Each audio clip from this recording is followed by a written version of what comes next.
Hind public news देश और दुनिया की सही सटीक और अहम खबरों के लिए देखते रहिए हिंद पब्लिक न्यूज। हम दिखाते हैं हमेशा सच।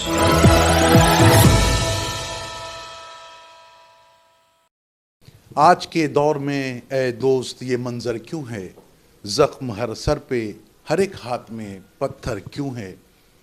बांग्लादेश में जिस तरह से हिंदू भाइयों पर और जिस तरह से पाकिस्तान में शिया मुसलमानों पर जुल्म और ज़्यादती का एक दौर देखा जा रहा है, इस मौजू पर हमसे बात करने के लिए सीनियर सहाफ़ी और शहरनामा के एडिटर जनाब हुसैन अफसर साहब हमारे साथ मौजूद हैं। आइए हम इस मौजू पर उनसे गुफ्तगू करते हैं। देखिए, मैंने ये तज़किया किया है कि जिस तरीके से इन मुल्कों में हो रहा है, अक़लियतों के साथ में ये बुरा हो रहा है, और उसकी वजह जो होती है वो है अदल का ना होना। अगर इंसाफ नहीं होगा तो फिर यही हालात पैदा होंगे। और जिस तरीके से टेररिज्म या दहशतगर्दी बढ़ रही है, इसको रोकना चाहिए और इसके रूट कॉज जो है उसको मालूम करना चाहिए कि क्या वजह है कि हर आदमी सिड़ी हुआ जा रहा है और हर आदमी एक दूसरे को मार रहा है, पीट रहा है, जबकि समाज के लिए ये बहुत बुरी चीज़ है और अमन शांति का माहौल होना चाहिए। यही हालात बांग्लादेश में हुए कि जब वहाँ की हुक्मरां हसीना वाजिद जब अपनी जेबें और पेट भरने लगीं, तो उसके बाद में लोगों को ये हुआ कि ये बेरोज़गारी और जो महंगाई है उसके ऊपर काबू ना पाने के लिए ये सब कर रही हैं और उनको अवामुन्नास से कोई लेना देना नहीं है। लोगों में एक वो पैदा हुई एक नफ़रत और एक इसका एहसास हुआ कि जैसे हम लूटे जा रहे हैं और हुक्मरान हमारी नहीं सुन रहे हैं।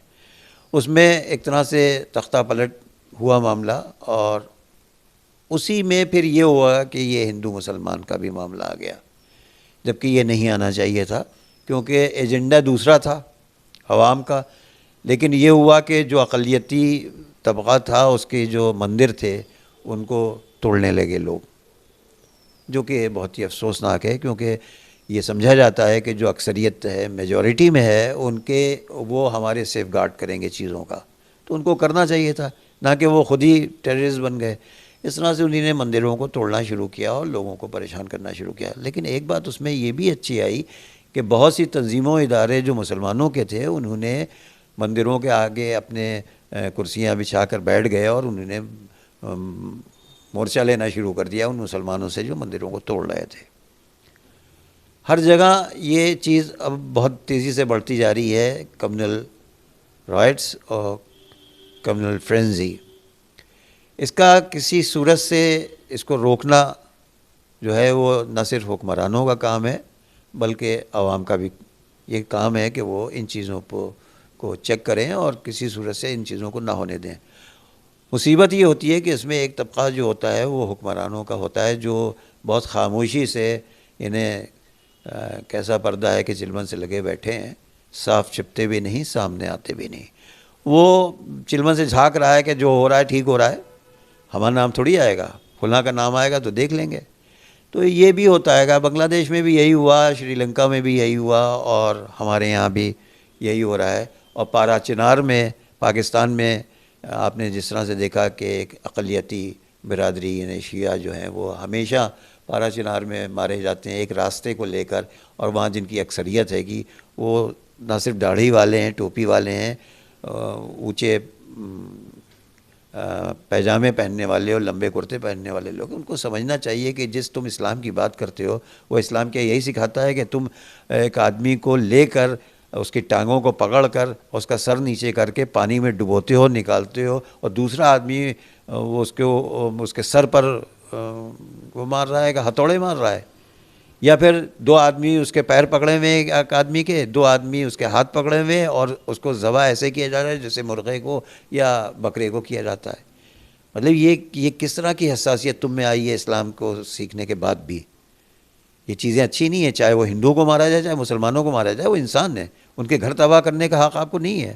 सर, जहाँ बात चली है बांग्लादेश में हिंदू भाइयों को और पाकिस्तान में शिया मुसलमानों को इस नज़रिए से अगर देखा जाए तो हिंदुस्तान में भी जो है वो मुसलमान रोज़ आप देख रहे हैं, आप रोज़ देख रहे हैं कि किस तरीके से उनकी इबादत गाहों के सामने नाचा जा रहा है, उसके ऊपर चढ़ा जा रहा है, उसके मीनार गिराए जा रहे हैं, उसकी बुर्जियाँ गिराई जा रही हैं, उसमें डीजे से बेहुदा गाने किए जा रहे हैं। और ये नहीं है कि पूरे हिंदुस्तान के हिंदू ये सब कर रहे हों, वो एक ख़ास तबका कर रहा है। पूरे हिंदुस्तान के हिंदुओं में से बहुतों ने इस पर आवाज़ उठाई है, बहुतों ने यूट्यूब पर इस पर आवाज़ उठाई है, गोदी मीडिया के सिवा, क्योंकि उनका तो टीआरपी इंटरेस्ट यही है कि जितना मुसलमानों को जूते मारे जाएंगे उतनी ही उनकी टीआरपी बढ़ेगी। लेकिन ऐसा नहीं है। आज के दौर में हिंदुओं का एक बहुत बड़ा तबका जो है वो इन सब चीज़ों को बहुत बुरा समझ रहेगा। वो ये कह रहे हैं कि जब आप नाचेंगे मस्जिद के सामने जाकर, और जब आप डीजे बजाएंगे, और जब आप गालियाँ देंगे, तो उसके हालात ख़राब होंगे। और मुल्क का अमन और चैन और शांति इसी में शामिल है कि लोगों में, शहरों में, बस्तियों में, महलों में सब भाईचारे के साथ रहें। और वो भाईचारा जो है वो मजबूत होना चाहिए, ताकि एक दूसरे का हाथ पकड़ें और जो भी परेशानियां एक दूसरे की मिल बैठ कर वो करें। क्योंकि आपको ये समझ में आना चाहिए कि जो हुक्मरान इन चीज़ों को करने के बाद में इक़्तिदार में आते हैं, सत्ता में आते हैं, वो उनका इंटरेस्ट ये नहीं है कि भाईचारा हो और मेल मिलाप हो लोगों में। देखिए, मुझे लगता है कि ये वो दौर है जिसमें पूरा जो दक्षिणपंथी है वो मजबूत हो रहा है। अमेरिका में जिस तरह से डोनाल्ड ट्रंप फिर से रिपीट हुए हैं इस बार, वहाँ पे वो खुलेआम वाइट की बात करते रहे हैं, चुनाव जीते हैं। अच्छा, फिर से कर लूँ। अमेरिका में डोनाल्ड ट्रंप फिर से चुनाव जीत करके आए हैं, घोषित रूप से वाइट की बात करते हैं। बांग्लादेश में जो हालात हैं, म्यांमार में जो हालात हैं, श्रीलंका में जो हुआ, भारत में जो हो रहा है, और हालांकि हो तो बहुत पहले से रहा है, 90 के दशक से, लेकिन अब लगता है कि बहुत एक्सट्रीम पर है। खुलेआम जय श्री राम के नारे लगा करके, डीजे बजा करके मस्जिदों के सामने से गुजरना, भगवा लहरा देना, मार देना, लिंचिंग के दौर से हम लोग गुजर चुके हैं। ये पूरे दुनिया के लिए बहुत भयावह है। लेकिन मुझे लगता है कि इस दौर से गुजरना ही है। अब तो ऐसा लगता है कई बार कि जब अमेरिका उस पर फंसा हुआ है तो फिर भारत की क्या है। अल्पसंख्यकों को लेकर जो आपने कहा डेमोक्रेसी का ये जो नकारात्मक खेल है कि उसमें सब बहुसंख्यकवाद ही चलेगा, उसका कहीं ना कहीं लोग फ़ायदा उठा रहे हैं, जो मूल रूप से डेमोक्रेसी को नहीं पसंद करते हैं। वो इसके जरिए सत्ता में पहुंचना चाहते हैं और माइनॉरिटी को दबाना चाहते हैं, माइनॉरिटी को कुचलना चाहते हैं।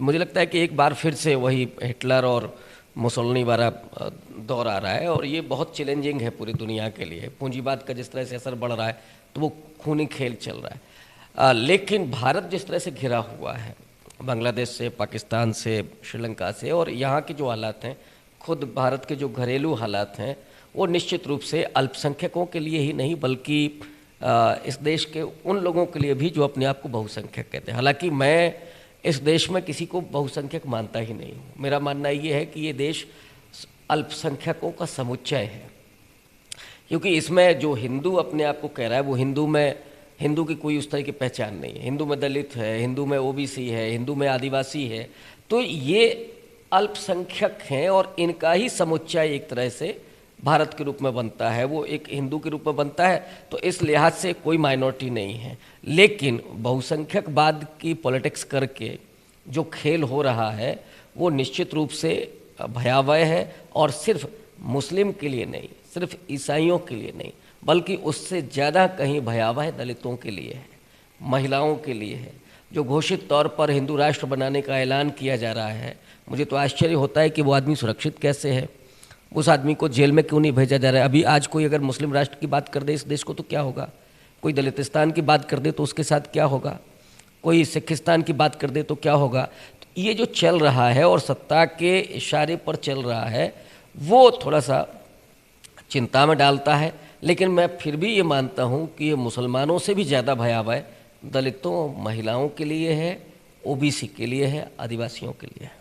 देखिए, जहाँ जहाँ पे भी एक्सट्रीमिस्ट व्यूज़ आ रहे हैं, मिनॉरिटीज़ के ऊपर जुल्म हो रहा है, उनको परेशान किया जा रहा है, ये पॉपुलरिटी का नया तरीका आ गया है। लोग बहुत जल्दी पॉपुलर हो जाते हैं, आगे बढ़ जाते हैं, सत्ता में भी आ जाते हैं और काबिज भी हो जाते हैं सत्ता में। लेकिन मैंने देखा जहाँ जहाँ भी एक्सट्रीमिस्ट व्यूज़ आए हैं, जहाँ भी एक्सट्रीमिस्ट सरकारें आई हैं, वो सत्ता में तो आ गई लेकिन उन्होंने जनता के लिए, जिन आवाम के लिए, अपने लोगों के लिए कुछ कर नहीं पाई हैं।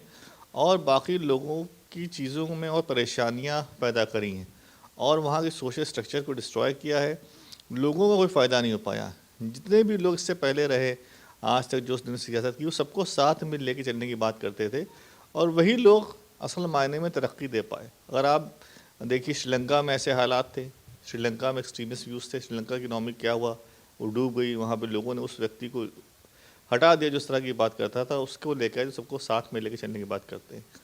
आप देखिए अफ़गानिस्तान में क्या हुआ, एक्सट्रीमिस्ट आए, उन्होंने अफ़गानिस्तान की अर्थव्यवस्था को बर्बाद कर दिया। अब वहाँ जब से तालिबान ये ऐसे आए जो सबको साथ में लेके चलने की बात कर रहे हैं, वहाँ चीज़ें सही हो रही हैं। जहाँ जहाँ भी मुल्कों में जहाँ सबको साथ, चाहे वो आपका न्यूजीलैंड हो, ऑस्ट्रेलिया हो, इंग्लैंड हो, बेल्जियम हो, जर्मनी, फ्रांस हो, जापान हो, जहाँ सबको लेके चलने की बात हो रही है। इवन मिडिल ईस्ट में जो कंट्रीज़ हैं जो सबको लेके साथ चल रही हैं, भले ही मुस्लिम कंट्रीज़ हैं, वो तरक्की कर रही हैं, आगे बढ़ रही हैं और नए नए चीज़ें बना रही हैं इंसानियत सहूलियतों के लिए। टूरिज़्म को डेवलप कर रही हैं, बिल्डिंग्स को बना रही हैं, उनकी करेंसी ग्रो कर रही है, वहाँ लोगों को नौकरियाँ मिल रही हैं, उनकी लाइफस्टाइल अच्छी हो रही है। तो एक्सट्रीमिस्ट जो हैं वो पॉपुलर तो हो जाते हैं, लेकिन जो है वो समाज को कुछ दे नहीं पाते और वो देने में फेल हो जाते हैं। ये आप कहीं भी उठा के देख लीजिए आप। अब इसको कितना आप ख़तरा मानते हैं? मुल्क में भी है अभी भी, जैसे मॉब लिंचिंग के नाम पे बहुत सारे लोग, माइनॉरिटीज़ पर यहाँ पे भी हमले हुए, मुसलमान के नाम पर इस तरह से, तो ये कितना ख़तरनाक है मुल्क के लिए और यहाँ की जो ग्रोथ है उसके लिए? देखिए, मुल्क के लिए ख़तरनाक ये इस तरह से है कि जो मुल्क की जो अपनी ख़ुद की जो प्रायोरिटीज़ थी, जो ख़ुद को मुल्क को करना था, वो मुल्क नहीं कर पा रहा है। अब आप देखिए आजकल जो हो रहे हैं, फसाद हो रहे हैं, हर मस्जिद के नीचे शिवलिंग निकला आ रहा है, उनको दावे की जा रहे हैं वहाँ पे कोई मंदिर था। अब ऐसे तो सैकड़ों इबादत गाहें हैं और जब सुप्रीम कोर्ट ने ये तय कर दिया है, आर्टिकल 1991 के अंदर कह दिया गया है कि आप जो जितने भी टेम्पल्स हैं या मस्जिदें हैं जो भी हैं रिलीजियस प्लेस, उनके स्टेटस को बरकरार रखा जाएगा।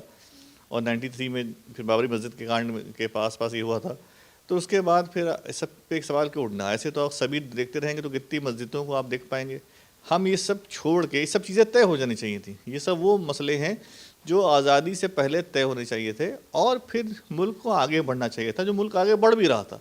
लेकिन अगर हम फिर से खोदेंगे और कहते हैं ना ख़ब्र में क्या मिलता है, हड्डियाँ मिलती हैं, उससे कोई ज़िंदगी तो मिलती नहीं।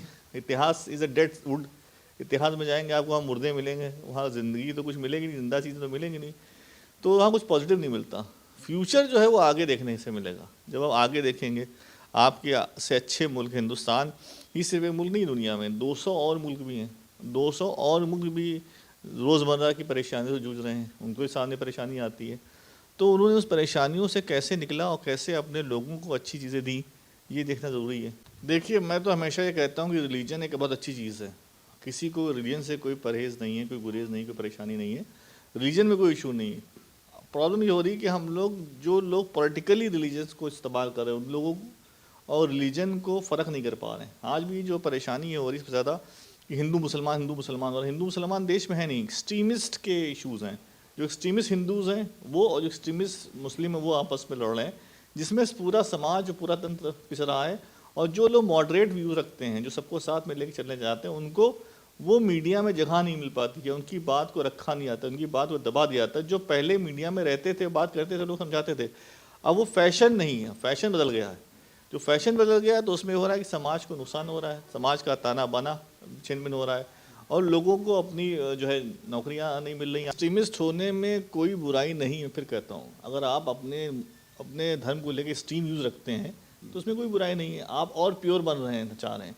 लेकिन जब आपके एक्सट्रीमिज्म में ये आता नहीं, आप अपने मुल्क, अपने मज़हब को कम मोहब्बत करें, दूसरे के मज़हब को ज़्यादा बुरा कहें, उसके ज़्यादा बुराई करें या उसको ज़्यादा अब्यूज़ करें, तब वो एक्सट्रीमिस्ट ख़राब होता है। अगर मैं एक्सट्रीमिस्ट हूँ अपने मज़हब को लेके, तो मैं 5 वक्त नमाज़ पढ़ रहा हूँ, कुरान शरीफ पढ़ रहा हूँ, अल्लाह की इबादत कर रहा हूँ, नेक राह पे चलने की कोशिश कर रहा हूँ और ईमानदार हूँ, तो इसमें बुराई क्या है। लेकिन मैं एक्सट्रीमिस्ट हूँ क्योंकि मैं दूसरे के मज़हब को बुराई कर रहा हूँ, दूसरे के जुलूस पे पत्थर मार रहा हूँ, दूसरे को बुराई कर रहा हूँ, उसको मानने की बात करता हूँ, तो ये गलत है। दूसरी बात है कि मैं सबसे कहना चाहता हूँ हमेशा कि मज़हब में कोई परेशानी नहीं, मज़हब बहुत अच्छी चीज़ है। और ख़ास तौर से आपके न्यूज़ चैनल के ज़रिए मैं हिंदुस्तान के तमाम मुसलमानों को एक संदेश देना चाहता हूँ कि हमारे हाथ में कुरान भी है और संविधान भी है। और हमें दोनों को साथ में लेके चलना है। कुरान हम कहता है कि जिस मुल्क में हो उस मुल्क के आइन को फॉलो करो, उसकी इज्जत करो, और जो संविधान है वो कहता है कि अपने मज़हब के साथ साथ सभी मज़हब की इज्जत करो। तो दोनों एक दूसरे के साथ ही हैं, दोनों एक दूसरे की ही वकालत कर रहे हैं। तो हमारे एक हाथ में कुरान है, एक हाथ में संविधान है, और हमें दोनों को साथ लेके चलना है। बिना संविधान के हम कुरान को फॉलो नहीं कर सकते, बिना कुरान के संविधान को फॉलो नहीं कर सकते। तो ये दोनों चीज़ें हाथ में अगर हैं तो आप एक बहुत अच्छे नागरिक बन सकते हैं अपने देश के। यही नहीं, अगर आपके हाथ में भगवद गीता है, आपके हाथ में रामायण है, आपके हाथ में उपनिषद है, ये सब भी अच्छी तालीम देते हैं। कोई मज़हब जो है बुरा बनने की तालीम नहीं देता। भगवद गीता में भी भगवान कृष्ण ने कहा है कि आप जो है जो जीवन में मोह माया है उसको त्याग करिए, वस्तुओं से प्यार ना करिए, लोगों से प्यार करिए, इंसानों से प्यार करिए, अपने कर्तव्य पे मार चलिए और उन वस्तुओं को जो है भौतिकता को त्याग दीजिए। ये भगवद गीता में भगवान श्री कृष्ण ने कहा है कई बार। तो इसमें बहुत अच्छी बात कही गई है। तो अगर आप किसी एक रिलीजन को मार रहे हैं और उसमें एक्सट्रीम है आप, तो मुझे आपसे कोई गिरज नहीं, मैं आपकी इज्जत करूँगा, लेकिन आप उसमें एक्सट्रीम हो ना। एक्सट्रीम होने का मतलब नहीं कि मैं हिंदू हूँ तो मुसलमानों को सुबह शाम गालियाँ दूंगा, या मैं मुसलमान हूँ तो हिंदू धर्म की बुराई करूँगा। ये एक्सट्रीमिस्ट नहीं है, ये तो आप अपने ही मज़हब को नुकसान पहुँचा रहे हैं। देखिए, मेरी नज़र में ये कंपेरेबल नहीं है। इंडिया में जो टारगेट किए जा रहे हैं माइनॉरिटीज़ यानी कि मुस्लिम्स मेनली, पहली चीज़ तो जो प्रोपोर्शन है माइनॉरिटीज़ का, उसमें बांग्लादेश और इंडिया में बहुत फ़र्क है। पाकिस्तान की अलग कहानी है क्योंकि वहाँ जो है वो शिया मुस्लिम्स को टारगेट करते हैं और काफ़ी ज़माने से चला आ रहा है। लेकिन ये जो बांग्लादेश में जो शुरू हुआ है फिनोमेना, ये नया है और ये मुझे लगता है ये इससे प्रोवोक होकर किया है जो इंडिया में मुस्लिम्स को टारगेट किया जाता है। तो इसलिए मैं और जबकि कोई वजह नहीं है, इंडिया ये जस्टिफिकेशन बना लिया है इंडियंस ने कि साहब बांग्लादेश में हो रहा है इसलिए हम भी करेंगे, जो कि जबकि है एक्चुअली उल्टा। क्योंकि इंडिया में हो रहा है इसलिए वहाँ पे जो नई हुकूमत आई है उन्होंने ये दिखाने की कोशिश करी कि देखो हम ये कर रहे हैं। और इसमें भी मुझे शक नहीं होगा कि वहाँ पे भी इसके पीछे और फोर्सेस हैं जो करवा रही हैं। लेकिन इंडिया में जो हो रहा है वो बिल्कुल डेलिब्रेट है, महज पॉलिटिक्स की वजह से है, वोट की राजनीति के लिए है। क्योंकि ये दिखाना चाह रही भारतीय जनता पार्टी और आरएसएस का पूरा गेम ये है कि हर चीज़ के लिए मुसलमान को ब्लेम करो। तूफ़ान भी आ जाए तो उसके लिए भी मुसलमान को कहो कि उसने कर दिया, जिससे लोगों में मुसलमानों के ख़िलाफ़ नफ़रत पैदा हो जाए। और ये उसी तरीके का माहौल क्रिएट करना चाहते हैं जैसा कि हिटलर ने जर्मनी में क्रिएट किया था क्रिश्चियंस एंड ज्यूज़ के बीच में, और ये करके उन्होंने अपनी राजनीति चमकाई। ये लोग भी यही सोचते हैं। इनकी सोच काफ़ी, अगर आप हिस्ट्री पढ़ें तो देखेंगे कि ये बीजेपी आरएसएस वालों ने हिटलर की तारीफ़ करी। हिटलर नफ़रत करता था इंडिया से, उसके रिकॉर्डेड, अभी मैं किताब पढ़ रहा था उसमें लिखा है उसने कि ये जो इंग्लैंड जैसे मुल्क के लिए कहा है कि उन्होंने एक ही काम अच्छा किया कि हिंदुस्तानियों को उनकी जगह बताइए, ये हिटलर ने कहा। लेकिन ये हिटलर की मानसिकता और हिटलर की फ़िलासफ़ी में बिलीव करते हैं और ये उसी तरीके से नफ़रत फैला रहे हैं। और इसके पीछे मकसद है सिर्फ वोट, जब पोलराइज करके हिंदूज़ को ये क्रिएट करके कि तुम्हारे सबसे बड़े दुश्मन जो हैं वो मुसलमान हैं, ये तुम्हें खा जाएंगे, पता नहीं कहाँ ये हिंदू का धर्म कहाँ से ख़तरे में हो गया। रोज़ तो ख़तरा तो पैदा करते हैं मुसलमानों के लिए, वो कहते हैं हिंदू ख़तरे में। ये जो जहनियत है इसको दूर करना पड़ेगा और इसके लिए जब तक हम लोग यानी कि हिंदूज़ को ही इनिशिएटिव लेना पड़ेगा तभी हो पाएगा। Sarwar Hussain, Hind public news, Lucknow.